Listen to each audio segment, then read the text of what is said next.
Gentlemen,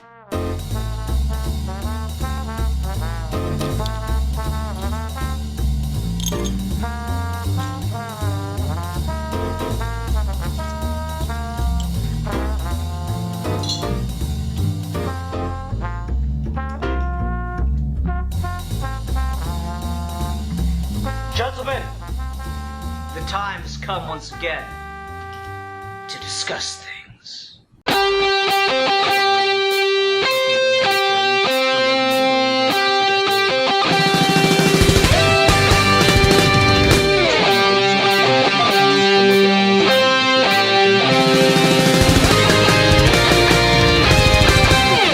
Who wants to talk about Superman?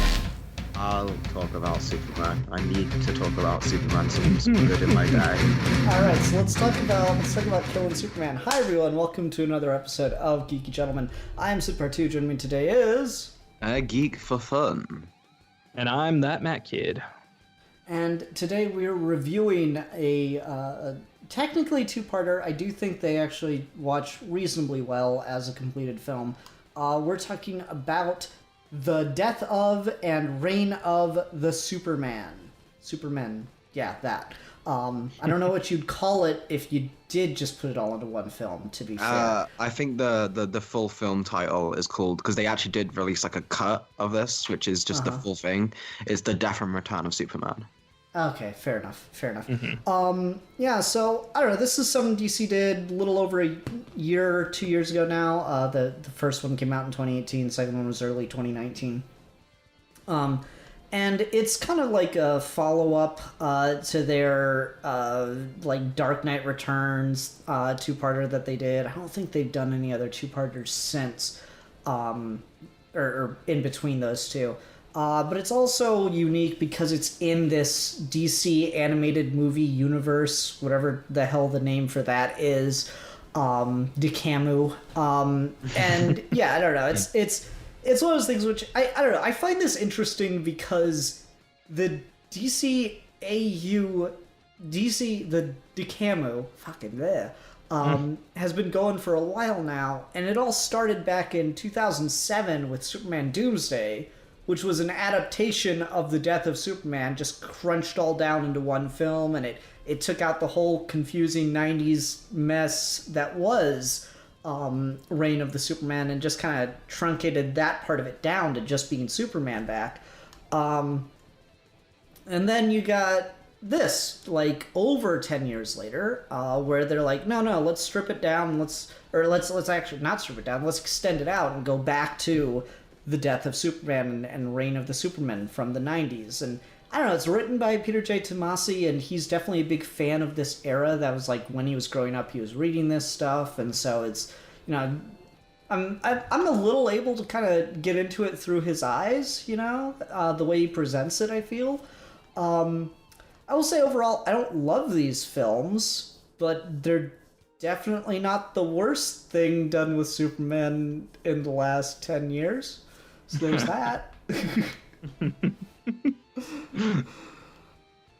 That's definitely true. I have never, ever in my life read Death of Superman.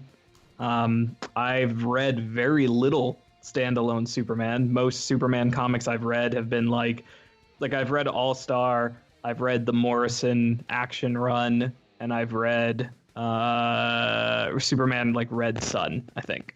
That's about most of the comics I've read for Superman. So going into this was interesting because I vaguely knew the story, because I mean, everyone knows Death of Superman. It's like the big story that everyone knows. So it was interesting for me to watch this as someone who's not at all familiar with the source material. And I was ready to get into it until Superman showed up in that fucking New 52 costume, and then I was like, oh yeah, we're in this continuity for all these shit ass movies. Great. Not that the continuity really adds anything to this, because I don't even remember there being. This is like their Avengers. They spent a lot of time setting this up, I'm not gonna lie. Because John Henry Irons is in a previous film. And it's like really fucking awkward. No, like there's this moment in one of the films, I don't even remember which one, but there's this moment where like it's at a construction site and something's about to fall on him, and one of the other random construction workers goes, "John Henry Irons, look out!" And it's just the most like, I just like, I understand what they're doing, but at the same time, it's like, man, you really had to just get there, funny. didn't you? It reminds me of this fucking joke that I saw at like when I went to a comedy club in like 2006 when I was on spring break in New York. This guy was talking about how like he didn't like any of the names for people of African American descent. He's like, in the 60s it was Negro, and that was just way too close. So I'm glad we got over that. And then it was Black for the longest time, but that does have a bit of a bite to it. And then there were Afro-Americans, and that was kind of okay, but still a bit long. Now we're somehow longer. We're African-Americans, and I'm just like, I don't like it at all, because I'm just imagining some guy in the street, and I'm like, African-American? I didn't have time. Didn't have time to tell him to look out. It was too long. And it just reminds me of that fucking joke. But no, like, seriously, they set this up for quite a while, surprisingly. Well, that's fair. I mean, it was cool. I mean, I guess if I had watched these leading up to this, but I've so sporadically watched the movies in this continuity because I watch one and think it's garbage and then don't come back to it. And then I watch another one. And of course, the one I happen to watch happens to be an even more garbage one. So I'm just like, I don't even fucking care anymore. So, because I think I watched like Justice League War or whatever. And I think I watched then I watched like Justice League Dark. Was Bad Blood in this continuity? Because I watched that one. Bad Blood was in this continuity. And I thought they were all kind of mediocre. And then like Justice League Dark, I just fucking hated. So I was just like, I guess I'm done with these. And then I had to watch this. Nice. I feel like this is this one going into it is interesting because as the premier Supermanologist on the channel, I have a very familiar history with nearly every Death of Superman story / adaptation, and it was one of the bigger ones. I remember as a kid, one of the early things I actually did get to, not early, but like one of the things I did kind of watch was the original Death of Superman film. I think that was my first exposure to the story. And then I read the comics and everything, and then as I got older, I just realized, oh no, this is bad. Why does everyone talk about this? Why is this the thing that gets all the documentaries? I mean, I get the publicly, it's a great story of just how it happened in the real world, but like looking back, I'm like, this was the Superman story that got the interest. The one where he fights a guy. It's just like, so that was always kind of like a black mark on the character, in my opinion. It's like we can't escape it. We can't escape telling this story. It's why Doomsday shows up so much in New 52 and Rebirth, and like anything Dan Jurgens gets his hands on, he's putting Doomsday in, and it's going to be like 5 issues of just that. And then you get like the obviously BVS doing it on the biggest scale with the Batman vs Superman, like throwing that on the end as well, because everyone has got to do Death of Superman, specifically this version. So it's always kind of been a story I've not been interested in. I don't like Doomsday as a villain as he currently stands, and when they announced that they were going to do an adaptation of this in this universe, I was immediately like, oh, come on. You couldn't at least do something original. You had to do this in your new universe as well. It's just like, okay.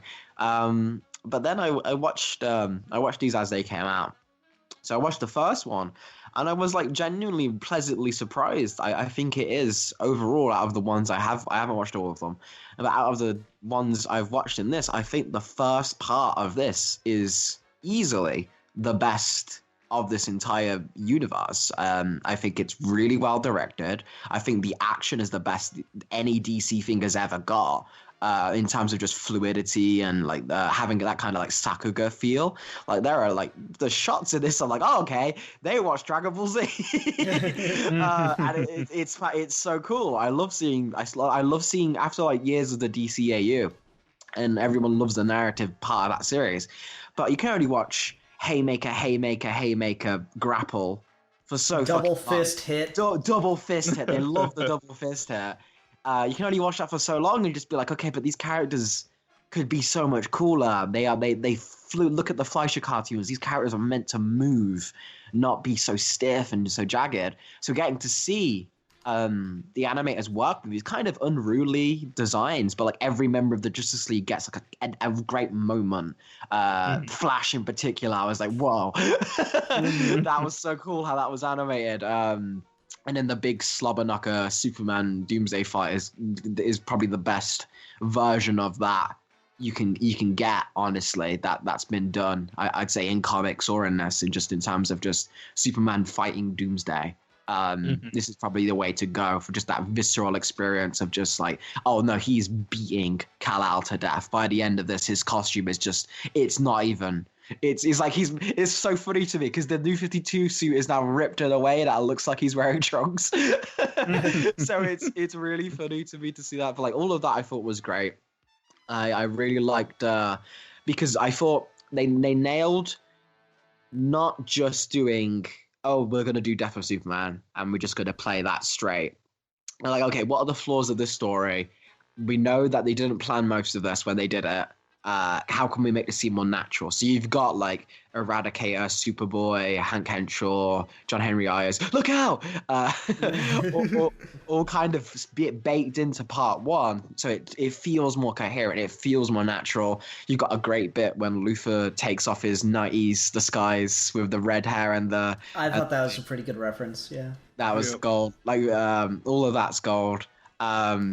But like, so they've added that in, but to keep it emotionally core, right? Of just what is this about? This isn't just here to tell us fight. This isn't here just to do a loose adaptation.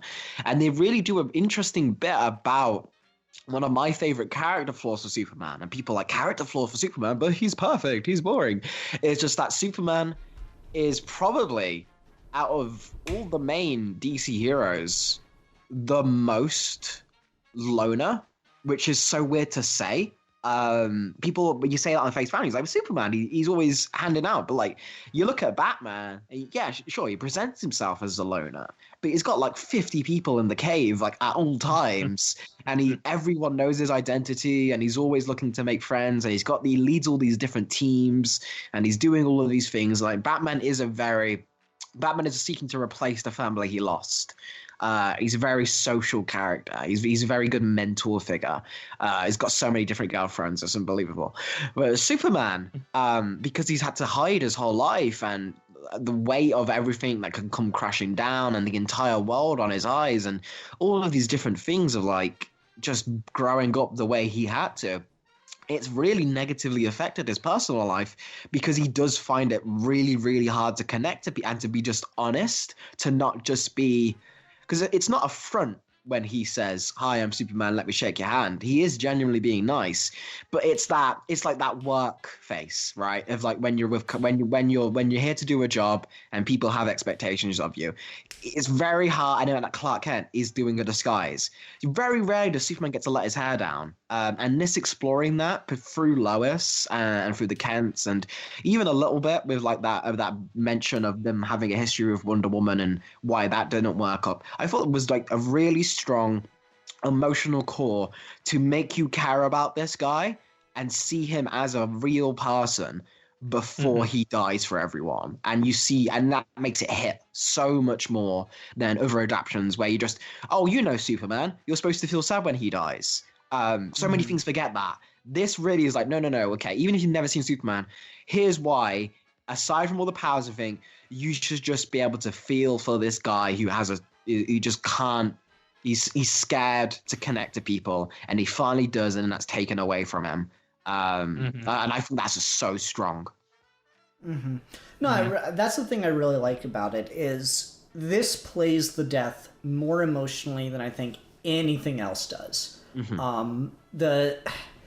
The fight with the Justice League, sets up how big a threat Doomsday is really well, which is something they've always tried to bake in there, but it's like Doomsday beat the entire Justice League with one arm tied behind his back. But it's not really the Justice League. Fucking, I don't know. I cannot tell you who was on the Justice League. It's like Doomsday kicked their ass. Booster Gold gets to name him. Is like Booster Gold gets fucking like one shot into the sky. And Superman's flying by. Superman catches him, and he's like, Booster Gold, but you're a Justice League member. How did you get defeated? And then Booster Gold just like grabs his shirt. He's like, Doomsday. It's like, that's where the name comes from. It's freaking Booster Gold. And you're like, oh yeah, the most powerful Justice League member one shot.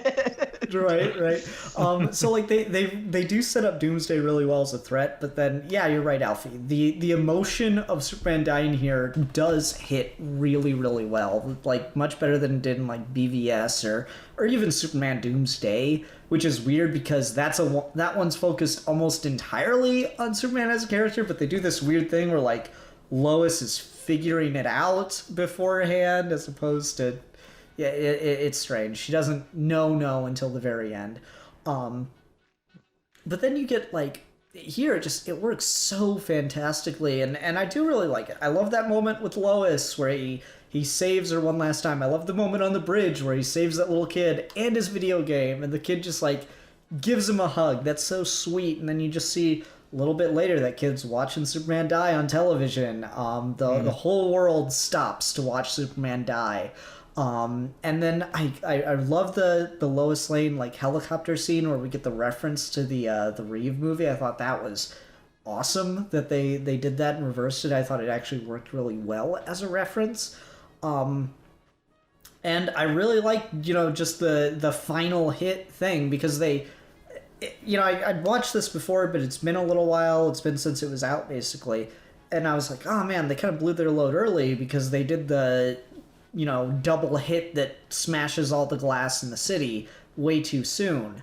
But then I think they made it work a little bit better because they get that one out of the way, and then they'd go for something that's much more emotional where Superman directly dies as an act of saving Lois in that double kill kind of moment. And I love the fact that like till his dying breath, Superman's inspiring people, and you get that great moment where Lois is throwing rocks, and it's really cool that that's a motif that sticks around even into the next movie. I thought that was, the idea of Superman as a figure to inspire and instill hope in others is really, I feel, played with well, in tying these two films together to make them feel like a more cohesive piece. So yeah, I really like it. It's better than a lot of these DCAU movies. It's actively improving on the thing it's adapting. It's actively, engaging to watch. That all being said, I do think it still has problems, right? Mm-hmm. Yeah, I mean, coming into it as a stranger to the material, outside of seeing like very loose adaptations, like in the Justice League cartoon show, coming into this, I was kind of surprised by that characterization for Superman and Clark, and legitimately kind of excited by it because I was just like, oh, this is not something they typically, at least that I've seen, have typically done with him, where he's got this big fear of letting other people in. That's the focus of the story in this way. And it was a really good way to handle that. It was a really good way to, like you said, make us care about him. And then when I got into the sequel and we got to know because I mean, in my head, what makes this story work is you get to see what a world without Superman is like, and you have these 4 imposter Supermen who are basically trying to figure out what it means to be Superman for the world at large, and figure out what it means to be that symbol of hope, and how each one doesn't totally really get it. And so it's a story I like as I talk about it, because I do really like that idea that Superman dies, and now we have people who are trying and struggling to replace Superman because none of them really truly knows what it means to be Superman. And of course, not all of them are doing it with good intentions, as you find out, but I did really enjoy that aspect of it. And so I just don't know how much of that is in the original book or how much of it is in the original story. But I mean, as just an overall story of, if you're going to tell a story about Superman dying, having people try to replace Superman and be Superman, that's kind of the obvious thing to do with that. So I really actually enjoyed that part of it. And I liked the Reign of Superman portion of this a lot, just because I enjoyed seeing those different takes of people, essentially trying to replace Superman. And I thought that was a really cool idea, because that's Superman as an idea, as a symbol of hope. You have to kind of remember that he's a person, and he's able to be that because of who he is as a person, like who Clark Kent is. And so when people try to be that symbol, they can't be that symbol the way he could, because they're not him. Mm-hmm. And what I find interesting about that is, because, like, again, I've sang the praise of the first half. I do think the director changed for the second half. I think that shows a lot in terms of what I felt made the first one get enhanced a little bit and stand out to be a bit more. I do think the second half of this movie feels closer to the rest of these, in just terms of how execution and how they're brought out and just kind of characterization. But at the same time, I'm very glad to hear, Matt, you as a newbie to the concept, that you enjoyed these things, because it's always so rare to get someone who doesn't have like an in-depth knowledge of just like, oh yeah, Cyborg Superman killed Coast City, blow it up kind of thing. It's kind of like a general comic book thing. So I like that you managed to get enjoyment out of seeing these different takes, which I think is what they intended. But personally, I do find myself, the only ones of these that I like and I think can be expanded on further and like have like a core, okay, that's a good concept, are Superboy and John Henry Irons. Yeah, for sure. And I feel like those two are like the most, okay, this is great to tell a story with these characters post death of Superman. My issue with that then becomes is the other two, and the runtime of this, and there's just so much they need to cover. That everything kind of feels, especially when you get closer to the end, everything kind of feels just shortchanged, especially to the first one where Doomsday shows up, fights the Justice League, kills Superman. Super simple plot. No need for anything. Super easy. All right, you've got that your basis. Throw all the characterization on top of it. Great way to tell a good story. Just follow the beats, and then you've all that extra runtime because you've got a shorter film to just tell an emotional, character-driven story that will enhance it. It's great method of doing these films. Second one falls into the problem of trying to adapt a 90s Superman story where he had 4 different books and 4 different people in the Superman costume, with each with their own equally more and more contrived backstories that keeps getting more and more intense. And then you got to explain how Superman comes back and then make that satisfying. And then they go the extra mile. It's like, no, this wasn't complicated enough. Here's Darkseid. It's like, Yep. And like this just keeps going more and more and more. And I'm like, okay, part of me really likes the almost like you're making it more complex to make it more simple with the Darkseid thing. Is you're making it more, all right, there's an extra layer to this, but this extra layer connects Doomsday to Cyborg Superman, and it makes it one giant threat. Of Darkseid recognizes that Superman, it's like the BVS thing, right? And as a Superman fanboy, I like it because it wanks me off a bit. It's just like, oh yeah, these are fucking losers. We don't care. We gotta make sure Superman ain't here, otherwise Darkseid's gonna wet his little apocalyptic tunic. And I'm like, hell yeah. But at the same time, I'm like, come on, man, there's a whole Justice League. And it's just like that I feel like is a little bit. And the Justice League being taken out feels like such an accident. Yeah, it's so random. There's no pomp or circumstance to it, and it's instantly like, oh, they just got teleported somewhere. Like there's no belief for one iota of a second with that. So like there's so much going on with that, and I like the idea behind making Darkseid in it. I think that works with that characterization in this universe, but I also feel like you've got so many things you have to cover and develop that you're not one of these things, because you're splitting up into 4, right? And then you're splitting up to 5 with Superman, and then there's Lois doing extra things, and then there's the Darkseid thing. So it's like 7 things going on. But with the original, like the first part, not the original, you just have Superman and Lois, the core, and some Lex stuff. And you can flesh that out. You can spend time with that. Here, I feel like I haven't spent time with anyone. The closest I get is Superboy, and I really like his scenes with Lex, and it's just made me go, oh yeah, I was thinking, I haven't even rewatched this a while, but I was thinking of the same ish lines with my stuff, and like all of that was really fun. But like the John Henry Irons thing, who I think is like exactly what you're talking about, Matt. And he's like, here is a guy who is just a normal person who is inspired by Superman to do some good. Yeah. And how cool is that? How cool a character is this guy?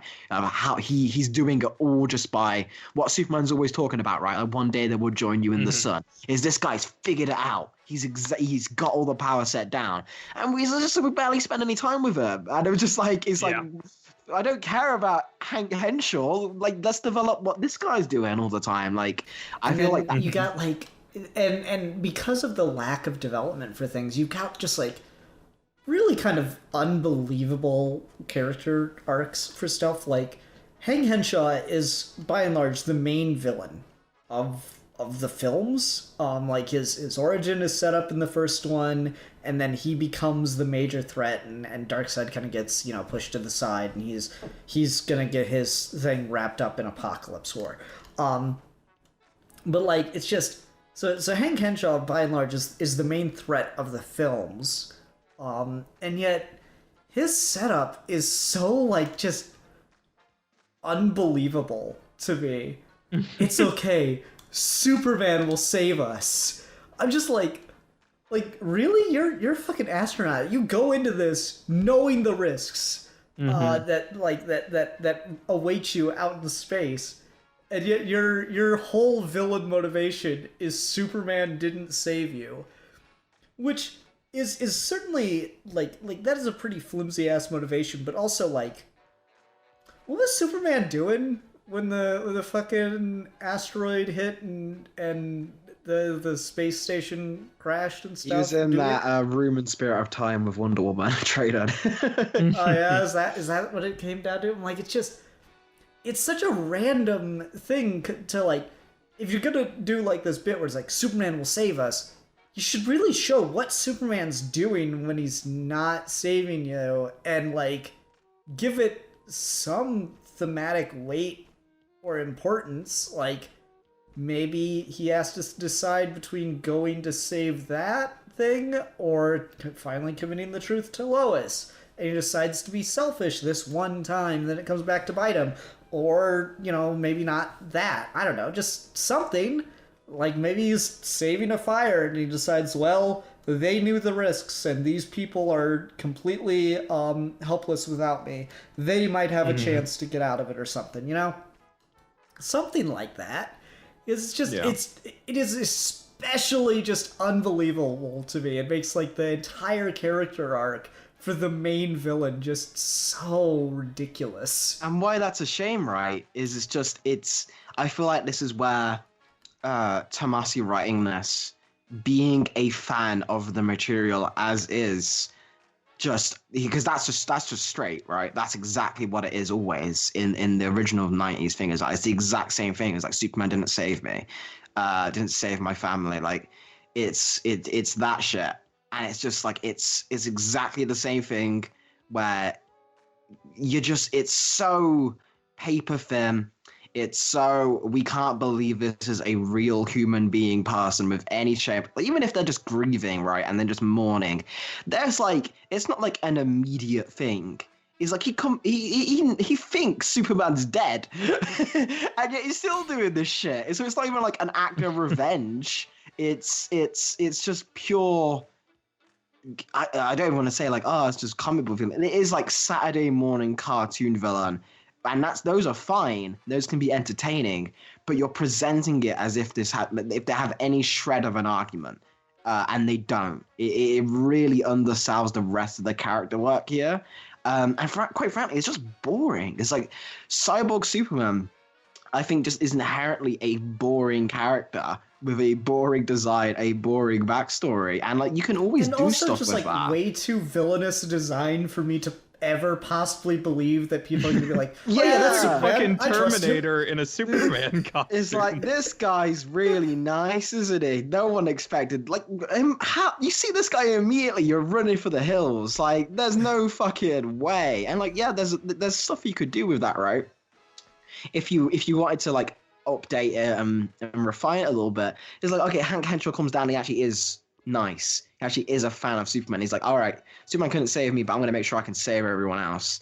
But because of his appearance and because he's not as good of it, it keeps going wrong. And how I would do it, right, is you almost take it as like, all right, this is where you get to tell everyone loves telling their evil Superman stories, right? What if the Superman just went evil? What if Superman snapped? Do it with like, yeah, the pressures of Superman's job would fucking the standard you have to live up to and the constant need to be on cool. Like, what does superheroing do to someone? That would drive most people insane if they weren't used to it. It's just, you constantly hear the screams of people and you get an insight of just like, oh my God, he did this every day. It's like that all-star bit in Superman, but like turned bad, where like Lex gets to see how Superman sees it. Is like, oh my God, the world's this is how you must see things all the time. It changes his perspective. You can do the negative version of that. Is this guy who wanted to believe in Superman sees everything Superman's gone. He's just like, it's not worth it. And then he just loses it. And then you get an immediate thing that you were talking about, like, which I think is, you're very much right, Matt. There's the crux of the narrative of even doing Imposter Superman is using them as proxy to examine why Clark Kent's so important. It's just like, yes, you can have the powers. Yes, you can be even stronger. Yes, you can be even more brutal. Yes, you can be younger. Yes, you can do all these things. You can be more hip. But the reason why Superman keeps coming back and why it's always Clark is because if you don't have the strength of character to be not just a superhero, the superhero of the entire world, in a world where there's plenty of competition for that spot, and yet you stand at the top, that's going to be so much pressure that even if you're for a well-meaning guy, you're not gonna last. You just can't. That's such a good story, but they just make it all an act. Yeah. They just evil the whole time, and it's just like, you've lost me. You've immediately lost me. Yeah, that's the problem I end up having with the end of this. Is just it makes, this universe's dark side has been leaving a lot to be desired, certainly. He is pretty much just generic alien invader. He's Mongol. He's Mongol. He's Thanos all over again. And I mean, I don't love it, but it's fine. You can do it, right? But then there's just like, so you've got mediocre Darkseid on top of mediocre Superman villain that's more of a Green Lantern villain these days anyway. Thanks for taking that one for me, buddy. Yeah, no problem. I mean, to be fair, I think they've done actually interesting things with Cyborg Superman over in the Green Lantern comics, so we'll take him.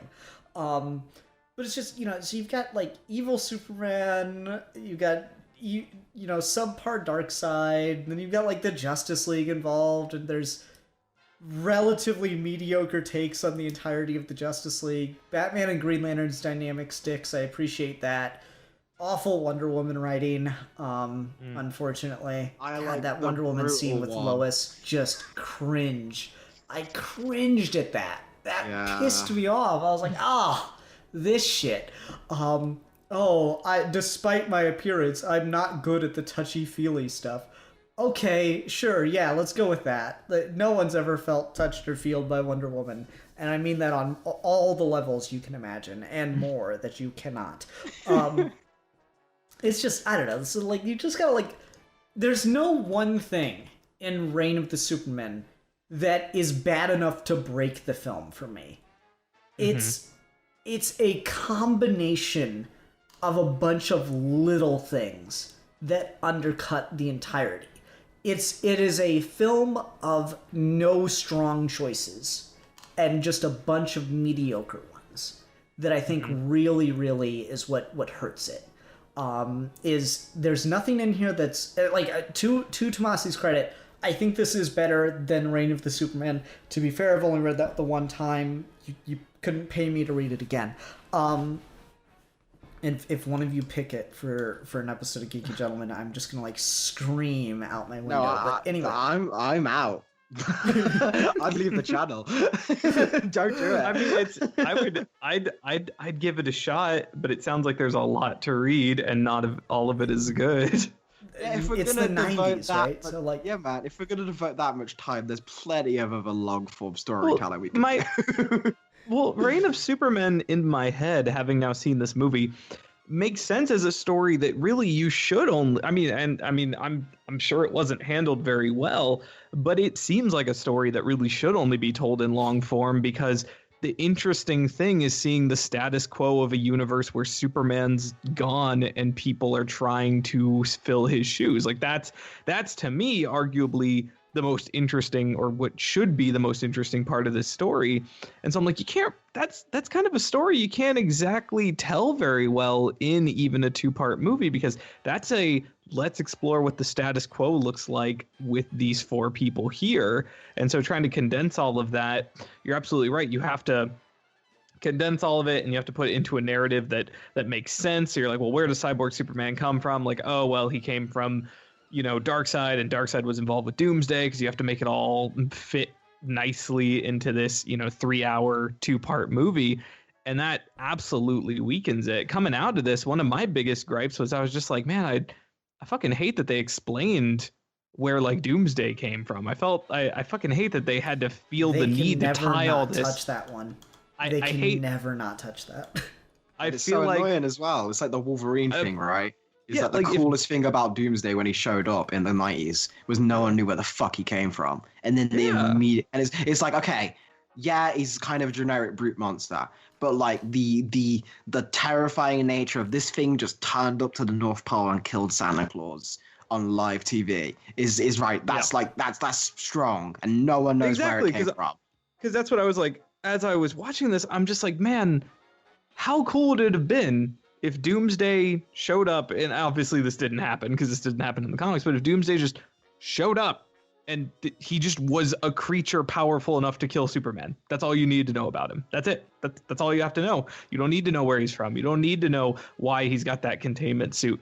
All you need to know is that he's the threat and he is going to murder you. And I'm like, that's really cool. And like, that made me really kind of want to like that character as like just this force of nature that shows up that no one knows anything about. And because that's not important.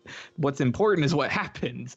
And then they're immediately just like, let's weaken all of it by making it tie back in. So like every single thing that happens in this universe of films goes back to fucking Darkseid. And I was just like, all right, well, whatever.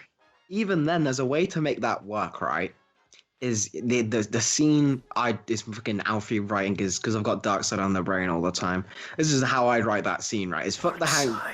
Yeah, Ian will act it out for me. He's a beautiful Darkseid voice. Check out DPDC on Geeks for Fun. But like we've got like Darkseid and Hank Henshaw and everything. Just remove the Hank Henshaw thing. You want to have Darkseid be behind Doomsday? Here's how you do it. It's like, oh no, I didn't create the creature. We didn't find the creature, but it was on a path headed just to endless space. I just decided to redirect it. I have no idea where it comes from. I have no care. I just thought it'd be to see what would happen just to fuck him over. Because Darkseid's petty as fuck. He just loves doing that shit. He's like, I was going to head anywhere. I wanted to head on Earth. The fact that it killed Superman is only a benefit. And then the reason you do that isn't so, but I will use my armies to come back. The reason you have Darkseid be behind the death of Superman is you want the world to be vulnerable to the anti-life equation. If Superman's gone, the world has lost hope. That's your fucking like, yes! Putting Darkseid behind the death of Superman, genius then, right? Is like, yes, that would be the moment where the entire world is the most vulnerable, is once that beacon of light is beaten and bloodied and broken. That's where Darkseid comes in to swipe up the pieces. No. He just wanted not strong guy in here so that my stronger guys can come and fight people and also lose. No mention of like crushing the will of the people and making them lose their savior. And it's just like, that's the obvious way to go though. How could you write Darkseid and not do that? That's what ticks me off about it, because it's let's strip away just the purest idea of the thematic story that we're trying to tell, so that way we can just make it all tie into this big alien invasion. I'm just like, what is the idea here? Something shows up and kills Superman, and the world has to deal with that. That's like an inherently good, like, that's, how do you not jump from that and immediately just try to explore how the world deals with that? Well, it turns out how you do it is by making it all tie into some convoluted plan where Darkseid's going to invade the world and yada, yada, yada. And you're just like, you had such a fucking, like, emotionally powerful, like, I feel like I'm trying to, like, accuse this movie, and I'm just like, I mean, apparently the comic isn't good either, so I'm not, like, trying to accuse this movie of inventing all these problems. That's fair though, right? Is like, and that's the strength of this movie. We have been really negative for the last bit, so I do want to transition and talk about what the movie is doing right. The 90s comic is not good. If you have fond memories of it, keep them. Don't reread it. But it's like, you know, the 90s comic, Doomsday just shows up from underground. Fine, whatever. And then he just starts wrecking a path to Metropolis.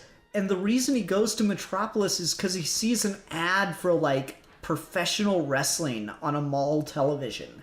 Talking about, like, the ultimate battle or some crap. And then Superman's just beating the crap out of it, and it's all just kind of underwhelming. It is a story very much stuck and marred in the continuity of Superman comics in the 90s. Like, at one point, Supergirl shows up to fight the Thing, and then she gets wrecked, but, like, she gets wrecked and turns into a white blob because Supergirl wasn't a Kryptonian at that point in time. She was a fucking Matrix thing, and she's dating Lex Luthor with his long red hair. It's just weird. It's like it was the wrong time to do the death of Superman. Who is like, a clone of Lex Luthor. Yeah, exactly, right. See, this is making a lot of sense because I'm, like, flipping through pages of it, like on like DC Universe or whatever, like, as we're talking about this, and I'm just like, the fuck is happening in any of these panels? It's so weird. It's so impenetrable. It's stuck in the era it came out in. So doing an update on it is a great idea. And the death of Superman part of this story, I cannot criticize much about that movie. I don't like the weird Superman Wonder Woman relationship, and the fact that it ends off screen so they both can have their actual love interests in their next movie, which is a weird way to get there, but whatever. Yeah, I actually do want to say, just for a minute, is it's probably the best thing I've seen of handling that relationship in any way, shape, or form, just by, again, doing the thing of pointing out why it's a dumb idea. And, like, people who do like that relationship, I understand there's plenty of fans. It doesn't do it for me. But at the same time, I'm willing to throw them a bone and be like, you know what? Yeah, okay. Fine. They'd used their exes. They had a thing just because they were both young and hot, and, like, Wonder Woman wasn't young, but, like, she was just kind of like, Superman's a great guy, right? Who wouldn't want to date Superman? And Wonder Woman's wonderful, he wouldn't date. But, like, they do it for like a month, and then they realize it's just like, oh no, this doesn't. And then it's just that one of those things is like, you date for a bit and then you break up, but they're still friends, and it's a learning experience that helps them get there. Well, that's fine. I don't need Superman to be the holy virgin before he ever meets Wonder Woman. Like, I think that's why I really like the scene here where they list off all his girlfriends. And Ian, did you catch it? I caught it now because you've informed me of the Silver Age. That was cute. That was a cute fucking joke, man. Matt, in case you didn't know, you know that scene where they're talking about, like, the girl on the swim team? Yeah, so, they were talking about, like, Lana, and I know who Lana is because I've seen a little tiny bit of Smallville. Not that has really anything to do with fucking mainstream Superman continuity, but no, I wasn't fully sure who all they were referencing. So Laurie Lamanis is a mermaid that Superman dated in the Silver Age. So, like, the fact that they kept that is so funny, and he's embarrassed about. He's like, Ma, don't tell fucking Lois I'm a scaly. It's just like I fucking love the way they insert so many jokes in so quickly. Oh yeah, that girl that was on the swim team, she was quite a catch. And I was like, ah. I'm so glad that that was just the moment I rewatched that scene. I was like, oh my god, I bet Ian's freaking out now because he's got some fucking lore. I didn't know. I've never knew that Superman dated a fucking mermaid, and then Frank Miller made it his weird fetish moment. It was the strangest shit to me. There's a whole new avenue of Superman comics that I've got to be into now. So no, like that, like there's a lot that goes on. Death of Superman movie is absolutely fantastic, and you really do. It is a cool opportunity to see that love for a thing that you don't have, but because you get to see it through someone who does love its eyes, you really get to see Tomasi make it work. And Tomasi he's not a top tier writer for me or anything, but he is really, really good when he's at his best. And this is a good example of him being at his best with the Death of Superman. He really, really does sell it. And then you get to the Reign of the Superman part, and like I can't help but feel like he was at like a meeting with like the Warner Brothers Animation. He's like pitching the Death of Superman, and like Reign of Superman is part of like the sequel follow-up thing. And they're like, I don't know about the whole Reign of Superman part. We did the Death of Superman as the Superman Doomsday movie already. Is that not good enough for you? It's like, no, we can make it good. We can make it good, I promise. And then like he really sold him on the Death of Superman story and doing it and giving it all this emotional weight and everything. And they're like, all right, I guess we'll greenlight this project and with the Reign of Part 2 because you've really sold us on the first half. And then it's like, oh no. See, that's interesting though, because like that's like the dream thing. I don't think he is. I think he's still just as passionate because like he throws in so much Reign of Superman stuff in his Rebirth run. Like Cyborg Superman, Eradicate are in that story. I mean, like I think he likes it. I just don't think that he had the same level of knowing how to fix it that he did with Death of. That's kind of what I'm getting at.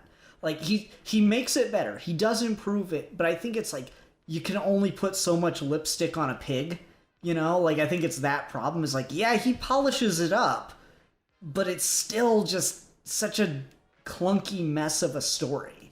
I feel like if the 90s event is the roughest of drafts, this is like a really solid draft 2. And as long as watching these all together I'm already committed for 2 hours and 40 minutes. I'll give you an extra 20 minutes of my day. Go ahead and add 20 more minutes to this movie. Flesh out some stuff a little bit more. Maybe if it wasn't part of a shared universe and he didn't have to set up Darkseid, you could have made Cyborg Superman a better just central villain since that's what he turns into anyway. I feel like you could do one more final draft and really make it work, but as it is, it just does not get there. When Death of came out, I love Steve to death, but he was sitting there talking about it. It's like, this is so long and dull, and really Superman Doomsday from 2007 is the best take of this story. And I'll disagree. I think that the Death of part is a really good, really well told story. I think Reign of is when things go off the rails. That being said, there is still stuff I really enjoy in Reign of. Like, I really like Bibbo. Yeah, I think that was something I didn't expect so much because I'm kind of indifferent to Bibbo as a character in the Superman universe. I don't love him, I don't hate him. If he shows up, yeah, that's fun, but like it's not something I think about a lot. But I think having them be, because again, you wanna hone in on the world without Superman, right? So you have a character who only knows Superman as a fan does. You have me reincarnated as like a bartender. That's Bibbo. He won't shut up about it. It's just me. As I relate so hard to Bibbo. So like him dealing with that, and then that scene. And this is actually a really good scene from the best part of the 90s book, where like it's just the funeral for a friend part, where it's just before the Supermen come back. And that's the thing that I think this series is really missing, is that middle section where it's just like there is no Superman and there's no Superman standing. It's just the world greed. It's like that 6-month period, right? Where it's like everyone for 6 months, Superman's to be dead. So that's the best part of the original story. And I understand skipping it for a movie, but like Matt, how you said, if this does lend itself to long form, where that's where you do you could almost like Death of Superman's your pilot movie, and then you do like a 13 episode series dealing with the rest of it. Would have been probably. Would it? Could they have? You set this in a universe where all these movies are together. Could they have done that? Like, could they have done Death of Superman, then done a couple more movies, and then sprinkled in Reign of Superman stuff in those movies, and then did the movie where Superman comes back? Like, could they have done that in a way that actually worked, and it didn't feel like whatever movies came in between were being taken away from to tell parts of this story? Like, I kind of wonder if they could have done that with maybe I imagine they wouldn't have wanted to do that, but I'm just kind of wondering if that would have been maybe the smarter thing to do if you were really trying to do this well. Because if you're going to make your story about the symbol of hope in the world dying, and then you don't take any time to explore what the world looks like after that happens, what's the fucking point? Like, why did we tell this story? That being said, there was one thing that I loved, and that's Superboy, because I fucking love. So I know nothing about Superboy. I know him from Young Justice. That's what I know of Superboy. Is I know the cartoon Young Justice, and I actually don't hate that Superboy. He's a big angry dude, but he's also kind of a soft boy, and he's got like kind of an emotional side to him. Whatever. This Superboy, I don't know if they're the same person. I don't know if they're the same character who just got changed later, but I need more of this. I need more of this character. I need to know where I can find it, and I need to read it because I loved him. I mean, this is a pretty, I think, on point adaptation of 90s Superboy, right? Like with the fucking Connor Kent from the 90s with his, just I'm Superboy. I got an attitude. This is, the Superman that's not raised by the Kents, but also it doesn't turn into a monster. This is the Superman who was raised by Sonic the Hedgehog. Exactly. Like, it's the most 90s character you can get, and he is fun. I understand why Connor Kent has fans. I just love him. I love his stupid costume that looks like fucking Rogue from the 90s X-Men. I love his stupid haircut. I love his stupid sunglasses. I love literally everything about this character. I think was a cool touch as well is when he in the end bit of the first movie where he like breaks out the pod, he's in his new 52 suit, and it's like, and then when he comes out, he's in like he's like an updated version of the 90s suit in the second film. And I think that's a cool way to like, that was just his containment suit. This is his superhero costume. I think that I like details of that. Is like, this thing isn't as good, but we're gonna just homage it. We found a purpose for it, right? Is it doesn't work as a superhero costume, but it works great as like a tank costume. I like finding things to make things work, and I think Superboy in this, he's probably the one out of the 4 Superman who gets the best development. And they do a good way of doing this where I feel like they justify the conceit, right? Of like, you don't necessarily need, as much as we're like, it could suit long form. If you're good enough, you can tell this story in this runtime. You just need to have your focus right. And I think the Superboy scene where he's in the car with Lex, brilliant stuff. Like, he's just passively aggressively turning the windshield off and on, and then he has that talk with Lex, and then Lex's stuff in this we haven't talked about. I know you were excited to like, oh my god, this guy's playing Lex. I like a lot of Lex scenes in this. I think he's a lot more comical than Lex is normally played, but I think that's fine. It's fine. He's got a bit of a Hackman in him. But I think that's fine because they still keep in very much Ian's favorite thing, which is Lex Luthor's the businessman. Where he's always talking about market share and like we'll let the press figure it out. Have you been getting good news coverage? And just listen to this, or just, oh my god, this is for fucking Ian, bro. He loves this Lex. This is your Lex Luthor. It's the funny thing of like, it's so close, and that's why I actually don't like it. Is like they get so close to a lot of the things I like, but there's just, I don't know, maybe it's the performance for me. No, you're right. On paper, I quite like this Lex, but like, something about the voice choice and just like the inflections just make it all feel a little wormy, and I don't like Lex Luthor to feel like wormy, I like him to feel like more confident than that.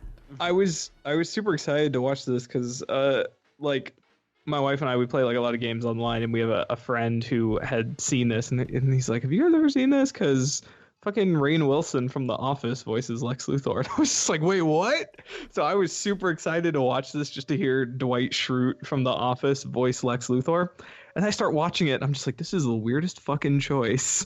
Like, oh my God. But then I thought about it, and I'm like, I bet if you were adapting the first like arc or two of Morrison's New 52 run, this would be a really good voice actor. Like if you fully leaned into like quirky mad scientist Lex and didn't really do businessman Lex, I think Rainn Wilson would actually kill it. But I think as soon as you try to do, he's got the mad scientist thing, but he's also this big, larger than life Adonis, fucking business guy who's a pillar of the community. As soon as you start to add that into Lex's characterization, which I generally prefer as well, because I always go back to like the Clancy Brown Lex Luthor. As soon as you Clancy Brown's good. Yeah. As soon as you get more into that, I feel like Rainn Wilson's a really weird choice because he's kind of smarmy. But man, if they had really just done full out mad scientist Lex, I think he would have killed it. But as it stands, it's just a weird performance with scenes I occasionally like. Yeah, that's kind of where I'm at. Honestly, to its credit, Superman Doomsday from '07 has one of my favorite Lex Luthor performances, where it's like, it does the weird stuff, but it also does the confident stuff really well. Like, it's got, to this day, one of my favorite Superman or Lex Luthor moments where he's like, I've developed a cure for MS. I can cure any case in the world with a single inoculation. I need to find a way to make it a lifetime treatment. I fucking love the evilness of that. It's because that shit's real, for one, but I just love that it's so deliciously evil, type of Lex Luthor. And it's just not as strong a performance. He always feels like a little punkish, a little pathetic. Like, I could never honestly believe this guy would beat up Superman, or beat Superman. I could never imagine this guy winning. And that's the thing, is like, I need Lex Luthor to be more dangerous than that. And there are moments where he gets really close. That scene in the fucking lab where he just leaves the other doctor to die, and like, you see that he's just like, he's literally had him beat up. And yet he's still at work in the building with these fucking like Superman clones. It's just this fucking Island of Dr. Moreau-esque shit. Like, I really like that scene. That's probably his best scene in the movie. But then like after that, it's just like, oh yeah, I'm just hanging out, and I'm gonna bring the Justice League back. No, Lex Luthor wouldn't bring the Justice League back. That wouldn't be his end play. Come on. And it's just, he'd be happy they're gone, and he'd just, pull his suit back out again and beat up all the Superman clones, or like, Lex Luthor would have been the one to like take the Superman patch thing and reprogram it so he'd get all the powers, but he wouldn't lose his memory or his mind to it or something. I don't know. It's like, it's really close, Alpha. You're right. It is. On paper, I think it is very much my Lex Luthor, but it's just performance and just a couple of choices here and there just kind of give it not quite there. Okay, that's interesting. I guess it is because this is still kind of far from my preferred Lex. There's a bit more distance to me, but I'm not as close to the general direction as is, so I'm not as like, oh, well, it's not as... Because everything's a bit far away from me, right? It's like, it's not quite there for me. For you, is like fucking distance for me anyway. So like, it's hard for me to tell. It's so far in my rearview mirror. It's hard to tell the difference.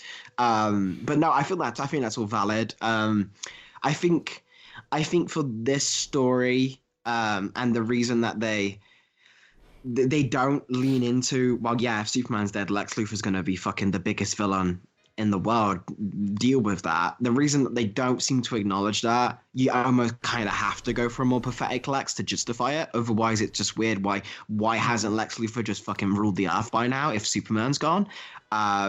So I feel like you're going for a more serious, competent Lex.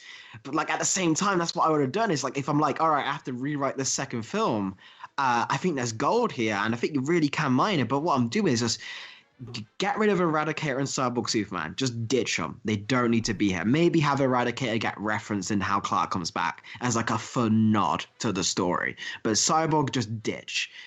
core of your story, John Henry Irons and Superboy versus Lex Luthor. Those are your three protagonist characters, and deal with how they perceive the death of Superman, where you have the inheritor, the fan, and then the arch villain. And like Lois is in the middle there as well. And like you deal with all of that, right? Of like how the fate of the soul of Metropolis in these people's hands. Because that's the thing no Death of Superman story really does, except for All-Star, is deal with like the profound impact the death of Superman would have on Luthor. We always just kind of deal with, like, again, you get that bit where like he talks at the funeral and he goes away and has a glass of wine and he kind of gets over it. But like, I'm like, no, he doesn't. This is if the Joker lost Batman, but if the Joker was sane enough to realize how much like Lex is like, there's so much material there. There is legitimately so much, especially with like the classic Luthor thing of like, if you weren't around Superman, I would have saved the world. It's like, okay, prove it. Show us that story. Can he do it? Is it all bullshit? Like, there's so much there, but like they don't do it. And they don't deal with that with Superboy, because then you got a really great thing there. You got John Henry Irons, just like the man on the street. So like Luthor doesn't have his you're just an alien thing against Irons.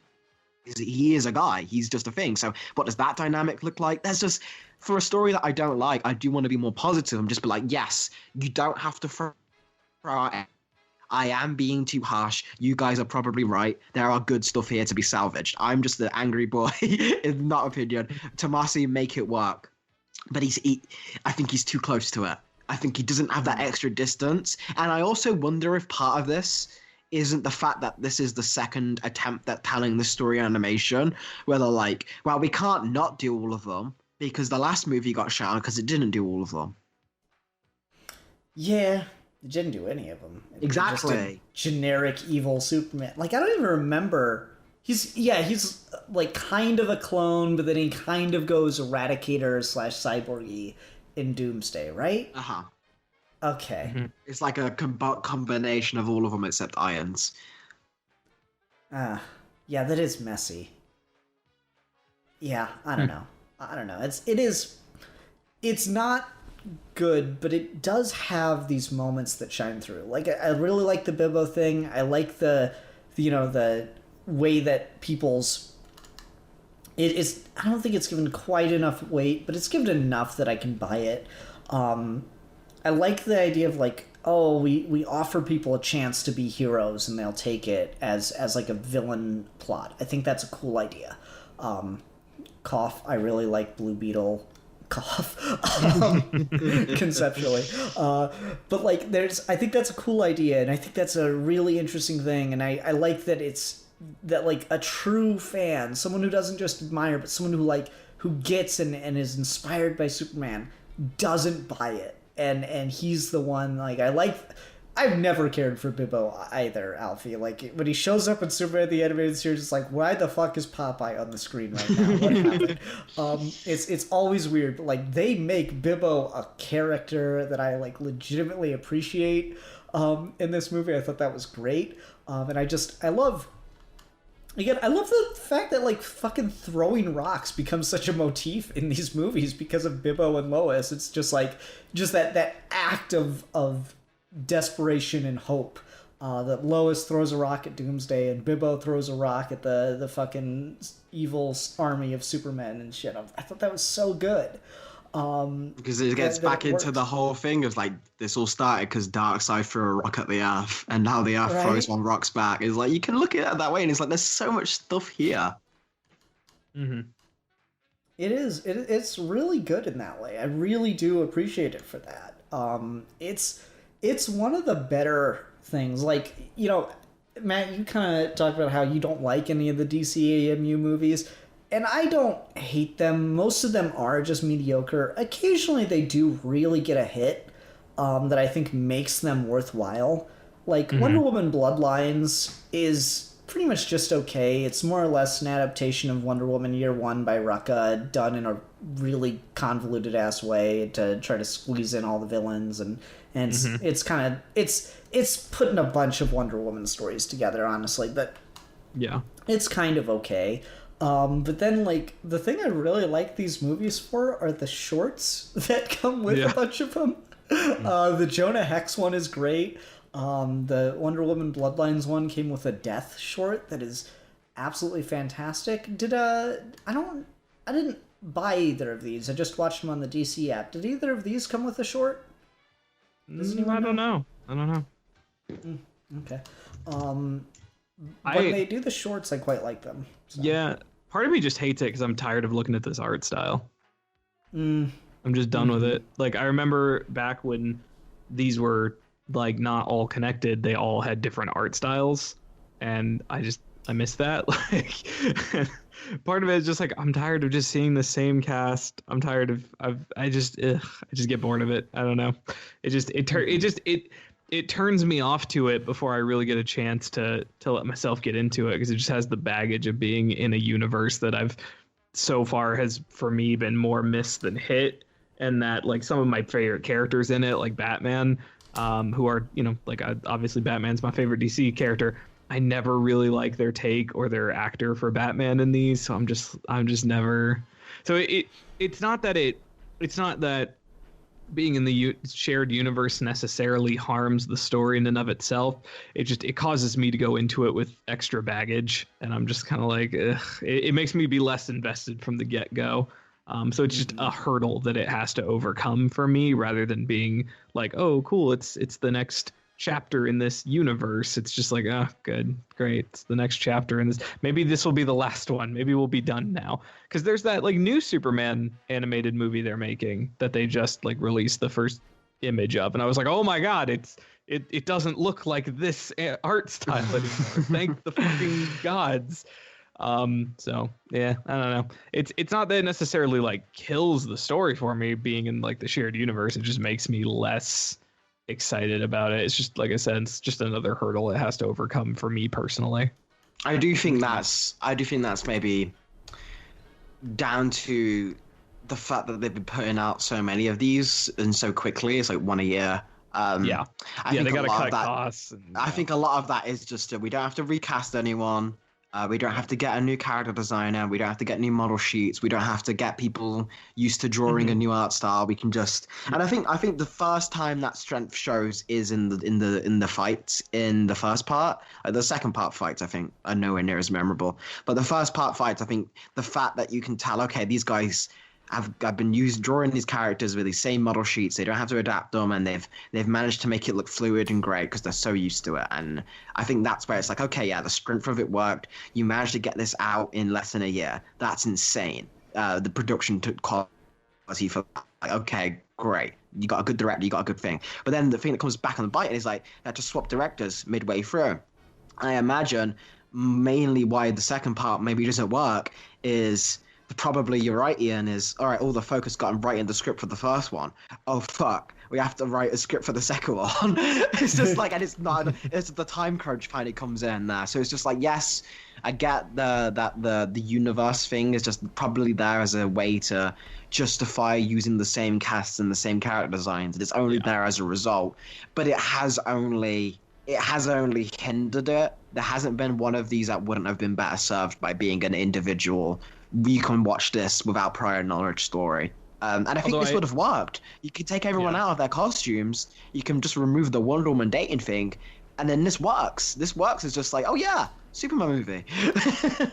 Well, yeah, because most of these used to just kind of take like, yeah, you know who these characters are. You're aware of who the Justice League is. So there you go. Go for it. I love when DC. I love when DC plays that. Like, for years I was saying, just do Justice League. Don't bother setting up a universe or anything. Just do a Justice League movie with a pre-established Justice League. Yep. It would totally... Everyone would buy it. Everyone would be there for it. And now they can't because they put such a bad taste in the public eye for Justice League because it feels like it rushed to it and they didn't set it up properly because that's how the MCU did it and that's how you're quote-unquote supposed to do it now. So now it's just...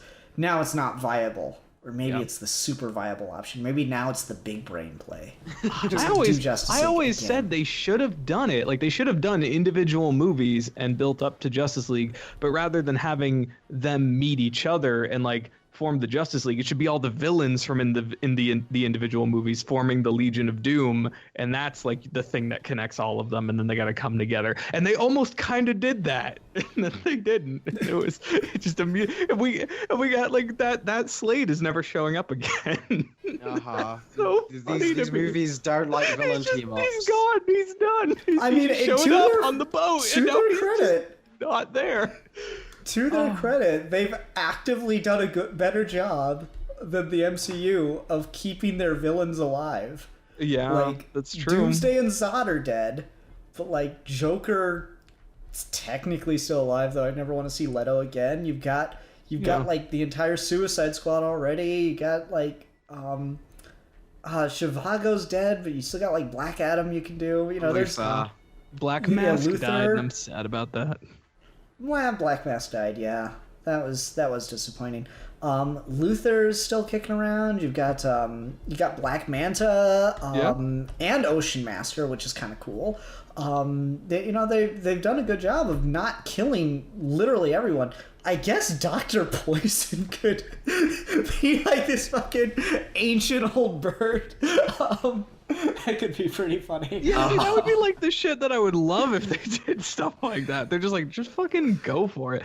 No, but you are right. I will grant that using the same assets probably did help them, because I do think that the fight in the beginning, the first movie, they're not the beginning, but the beginning of the whole, when they fight Doomsday, I think that is probably up there with some of my favorite fights from all of these, like Kara versus Darkseid at the end of Doom, or Batman versus Jason at the end of Under the Red Hood. Like, this ranks up there with some of those fights, or even Wonder Woman and Big Barda versus the Furies. And I really like that movie, but I think I do think that if you're going to pull a strength from it, of like, we have these resources we can reuse, it shaves down on our production time and we're able to do more impressive things with the time, I think that's where that shines through.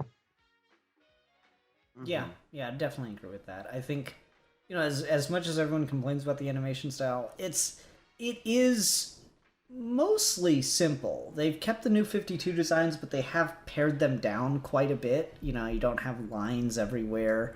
Green Lantern's still got the glowy things on his arms, but fuck it. That all fits him, right? So it's like, you can wave it away. Yeah, there's enough going on where it's like, okay, this is all functional. It's not over designed anymore. It unfortunately by paring down the design, you demonstrate what doesn't work about those designs even further. But still, it is all workable, and I think that just goes back to what I was saying about Reign. Is nothing in it is overly bad. There's nothing that breaks the movie. It's just a bunch of mediocre decisions kind of weighing on top of everything. So you're just kind of left with like this blandness by the time you get to the end of it, which is disappointing because of how well they did Death of, and I think the art style kind of contributes to that, because they Death of Superman is probably going to be the pinnacle of the DeCamu universe for some time, because Red Hood isn't in continuity with it. Nope. Public Enemies and Apocalypse isn't in continuity with this. It's Death of Superman might be the best of the continuity ones of these DVD releases. Yeah, I'm looking at the list, and I think you're probably right, honestly. I would say, just again, and it's not even like, for me personally, it's just not even close. It's just this was probably the only one of these that had like a strong, again, I keep coming back to it, it's a strong thematic examination of the titular character. None of these have done a deep dive into Bruce Wayne. None of these have done a deep dive into Diana Prince. None of these have done a deep dive into Aquaman or Nightwing or any one of the touch. This did do a deep dive into Clark Kent's character, and I'm so happy for it, especially due to a history of like DC animation. And this is even me to do my, Alfie hates the Justice League thing. I understand that he is in a team setting, so the characters instantly don't get as much focus unless you're Batman. But like it's a team setting, so everyone comes back to a little bit more archetypal. Fine, get it. That's how you write those characters. But like this gives a solo Superman movie, and it's not a Justice League movie with Superman in it and they fight the Doomsday. It's a Superman movie that has a Justice League cameo for a cool fight scene, and that's how you do it. That's so good, so strong. Great stuff with Lois, great stuff with Clark, and it just hurts, man, because I'm like, all right, I never want to see one of these again. This is just what I want to refer to people. I'm just like, oh yeah, you want to see the 90s version of Death of Superman? You don't want to read, you don't want to read All Star? Watch this film. It's a great way. Sure, no problem. You'll enjoy it. But now I have to have the caveat of ignore the designs. It's ignore the shit that mentions Superman dated Wonder Woman. Don't ask about it. Ignore the thing where John Henry Irons mentions that he talked about this. Ignore the Lex voice. Ignore the fact that fucking there's a sequel to this that isn't nearly as good and kind of drops the ball and leaves a sour taste in your mouth. It just adds so many caveats that it's almost like they had a DC story and they really, really wanted to make it a Marvel story where everything is connected. I love me some Marvel, but there is a reason why you don't necessarily want to do that in these. And it's a reason why Marvel animation for the movies is just dead, because that type of storytelling just does not work for these standalone films. Mm-hmm. It just like I'm sitting here trying to remember them. I know you guys pulled up a list, but I'm sitting there trying to remember them when I was thinking about, like, is this the best one? And the only other one I remember of any quality was Justice League versus Teen Titans. I like that one. I like that one. Yeah. I don't remember any, like, real continuity of characters between those and the other ones besides just Damian, right? It's just a thing. It's a thing that they do, and I'm just like, I'm glad this universe seems to be ending, and we're just going back to standalones where we'll shift the art style. Yeah, because I mean, we're doing that Superman one, and then aren't we doing Long Halloween at some point? Yeah, supposed to happen? Long Halloween Part 1 and Part 2 are in the works. Cool. That's cool. I wish Wonder Woman Bloodlines was a little bit better, but it's all right. Do you like I like the like Wonder Woman animated one. Oh, the like 09 Gail film? Yeah, no, like I the think Gail that is it's not based on Gail Simone. That's not very good. It's okay, but it's not. Is it not? Why did I think she had something to do with that? You're forgivable for thinking it's okay, for thinking it's good, but it's one of those things, like, it tries so hard to, like... I'm trying to think of an example. It tries very hard to coolify Wonder Woman by trying to avoid the things that people don't... That like, the public seems to not like about Wonder Woman, as opposed to leaning into it. So you get a lot of, like, not all men in that movie and stuff. Well, sure. It leaves a bad taste in my mouth. Yeah. There's moments in it I quite like, though, but yeah, it's like, this has that same thing with Wonder Woman. It's like, oh, despite my demeanor, I don't do well with the touchy-feely stuff. Stop it. Stop taking the most emotionally mature superhero and reducing her to the level of the rest of these fucking jokers. God damn it. That's fair. What makes me a little bit annoyed about that, if I can just say, is kind of, I get it, I think it's fine, but, like, it does always kind of irk me a little bit that we always, ever since Kingdom Come, we always do the thing of, like, Wonder Woman calls him Kal-El, and I'm just like, that's not what he refers to himself by, right? And, like, he calls himself specifically Clark with his friends and stuff. And, like, I don't think he's been like, oh, yeah, Diana, call me this. Like, it feels a little bit like, yeah, I that is my cultural name, Diana, but, like, stop, like, appropriating Kryptonian. That should be something that some, like, fucking Vegeta-ass character says to him, right? I mean, that should be, like, Vegeta calling him Kakarot.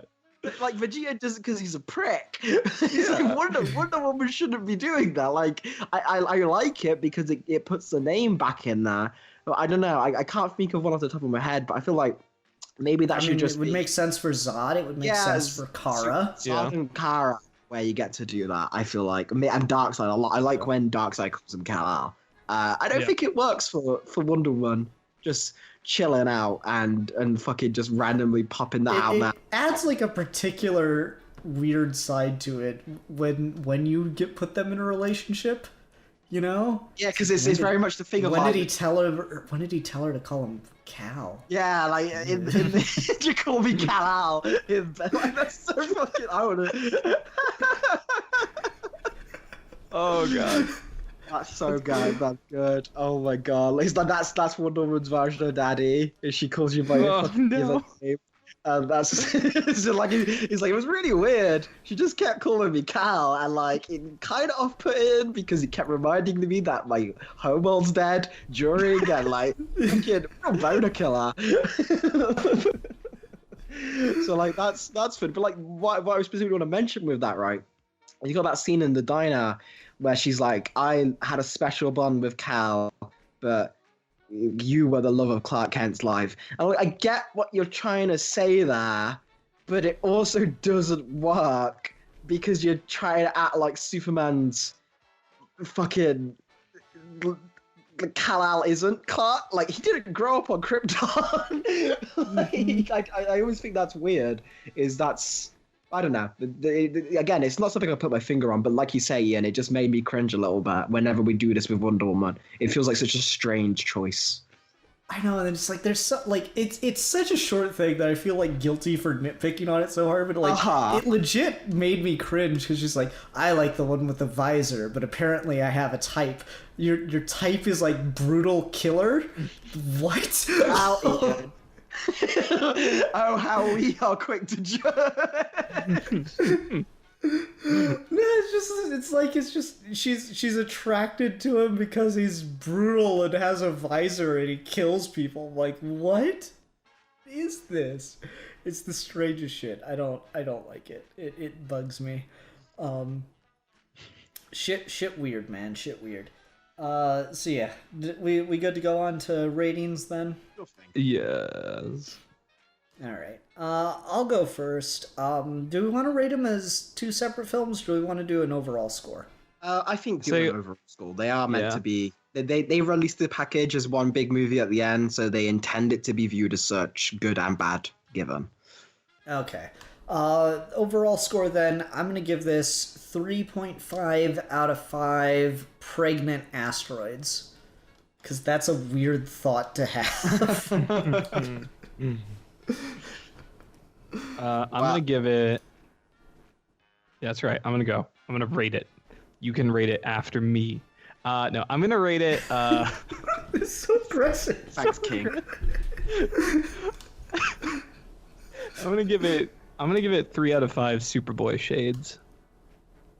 Wow, it'd be great if I wanted to go ahead and use that, but Matt decided to fucking co-opt me, the Superman fan, on this one time we get to talk about this with his fucking Superboy agenda. So, Young Justice Stan, can we see? You hate to see it, don't you? For me,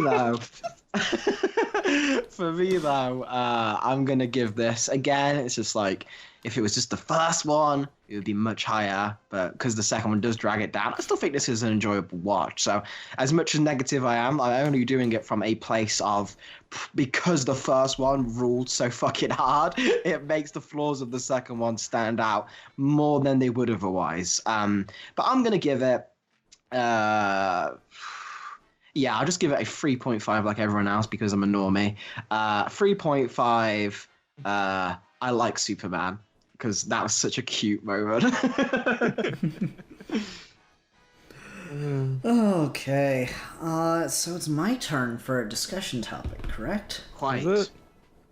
Yeah, because you did the comedy music last time. Oh, that's right, yeah. Oh, man. Damn it, Matt. Bring your A game. Why you just forget? We're doing a show, man. We are doing a show. Yeah. Rookie. And fans of that show should check out my channel. Yeah, should check out Matt's show. Thank you for reminding me. Matt, do your pitch while I come up with an idea. Oh shit, what's up? Hey everyone. I have decided to start making content for the internet on my own channel, which is that Matt Kid. maybe there'll be a link in the description. I don't know. That's up to Ian. But If Ian remembers. if Ian remembers. My first video is out. It's just basically going over Conan the Barbarian video games and a little bit of the history of the character. And that's pretty much what the channel is going to be about. It's going to be about comics and games and where those two things intersect. So we're going to be talking about Archie Sonic. We're going to be talking about the Bloodborne and the Dark Souls comics. We're going to be talking about comic book characters that deserve video games, video game characters that deserve comics, all kinds of fun stuff like that. So come check it out. It's going to be a good time. Get on the ground floor of this shit. It's going to be good. Cool. All right, so this is going to be kind of a weird, nebulous one. It'll be something we probably figure out a little bit more in the episode, exactly how to define it and stuff. But I kind of want to talk about, like, presenting a take on a character, or like translating a take, or just kind of that nebulous idea. Not necessarily adaptation, but like more just like putting a take out there, because it's not just like, you know, bringing Morrison's take on Batman to the films or anything, but like why takes don't stick, and stuff like that, or why some takes do stick for so long. So I want to talk about like the takes on characters kind of thing. Okay. Will probably be the name of the episode. All right, everyone, thank you so much for watching. Until next time, I'm the Philosopher. I'm the cyborg of the oppressed. I'm the Sonic erotica lover. And we are your geeky gentlemen, and we will be discussing things.